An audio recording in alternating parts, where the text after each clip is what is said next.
দুনিয়াতে যত অদ্ভুত অদ্ভুত প্রশ্ন সব আপনি মুসা আলাইহিস সালামের মাথা থেকে পাবেন। বিভিন্ন বিষয়ে আল্লাহরে প্রশ্ন করতেন। সাইয়েদনা মুসা আলাইহিস সালাম আল্লাহরে বললেন, আল্লাহ আপনি আমার এমন একটা জিকির শিখাইয়া দেন যে জিকিরটার শব্দ আপনি আর আমি ছাড়া কেউ জানবে না।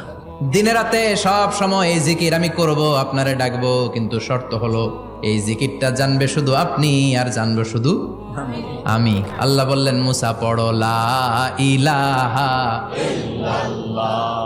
মুসা আলাইহিস সালাম কয়, মাবুদ এটা তো জাতীয় জিকির, সবাই জানে। আমি তো চাইছি এক্সেলেন্ট একটা জিকির, কারো কাছে নাই, শুধু আমি জানবো আর আমি পড়বো।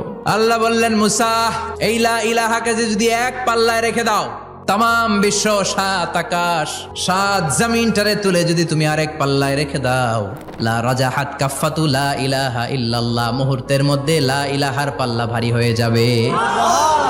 ও মুসা, তুমি যতই এক্সক্লুসিভ জিকির চাও, লা ইলাহার চেয়ে দামি জিকির আমার কাছে নাই।